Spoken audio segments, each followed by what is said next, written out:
महाभारत काल का एक ऐसा योद्धा जो अगर महाभारत का युद्ध लड़ता तो पूरी कहानी 1 मिनट में खत्म हो जाती। पांडु पुत्र भीम के पौत्र और घटोत्कच के बेटे बर्बरी की कहानी। बर्बरी के पास थी कई दिव्य शक्तियां। अगर ये युद्ध लड़ता तो महाभारत का युद्ध 1 मिनट में खत्म हो जाता। महाभारत काल में ऐसे अनेक योद्धा हुए जिन्होंने अपने पराक्रम और अपनी योग्यता के बल पर सामने वालों के छक्के छुड़ा दिए। महाभारत के युद्ध में इस योद्धा ने अपने पराक्रम का परिचय दिया, जिसे हजारों साल बाद आज भी लोग याद रखते हैं। उस दौरान एक ऐसा योद्धा भी हुआ जिसके एक बाण से पूरे महाभारत के युद्ध का फैसला हो सकता था। उस योद्धा का नाम है बर्बरी। तो आखिर कौन था बर्बरी? बर्बरी भीम के पौत्र और घटोत्कच और अहिलावती का पुत्र था। बर्बरी को उसकी माँ ने सिखाया था कि हमेशा उसे लड़ाई में कमजोर पक्ष का साथ देना है, इसलिए वो हमेशा युद्ध में उस पक्ष की ओर से लड़ते जो हार रहा होता था। बर्बरी को उसकी माँ ने यही युद्ध कौशल सिखाया था। उसे शिव का अवतार भी माना जाता है। वहीं कुछ कथाओं में इसे यश का इंसानी रूप में पुनर्जन्म भी कहा गया। बर्बरी एक बहुत ही पराक्रमी योद्धा था।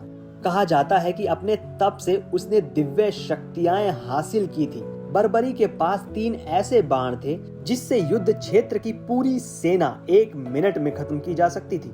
ये बाण अपना लक्ष्य भेद कर वापस उसके पास आ जाते थे। इसी वजह से बर्बरी को कोई हरा नहीं पाया था। बर्बरी महाभारत का युद्ध लड़ना चाहता था, इसलिए वो कुरुक्षेत्र के लिए निकल पड़ा। श्री कृष्ण को जब पता चला तो उन्हें लगा कि अगर बर्बरी आ गया तो युद्ध का परिणाम उलट जाएगा।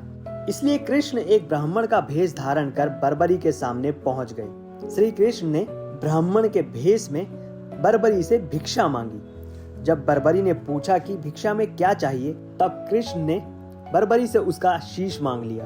बर्बरी को पता चल गया कि ये कोई सामान्य व्यक्ति नहीं है। उसने पहचान पूछी, तब कृष्ण अपने असली रूप में आ गए। फिर बर्बरी ने श्री कृष्ण को सामने देख साक्षात अपना शीश उनके सामने अर्पित कर दिया। बर्बरी ने कृष्ण के सामने एक शर्त रखी थी। उसने कहा कि वो महाभारत का युद्ध देखना चाहता है। श्री कृष्ण ने बर्बरी के सर को एक ऊंची चट्टान पर रख दिया, जहां से वो युद्ध का पूरा नजारा देख रहा था। इस तरह बर्बरी की ये कामना भी पूरी हो गई। वहीं श्री कृष्ण ने बर्बरी को वरदान दिया कि कलयुग में उनके अवतार को श्याम के नाम से पूजा जाएगा। और राजस्थान के सीकर में खाटू श्याम जी बर्बरी के रूप में ही प्रकट हुए थे। और आज रोजाना हजारों लोग खाटू श्याम जी के दर्शन के लिए पहुंचते हैं। तो साथियों, आपको कैसा लगा ये सब जानकर हमें जरूर बताइए। हम फिर मिलेंगे एक और नई जानकारी के साथ। तब तक के लिए आप हमारे साथ बने रहिए। धन्यवाद।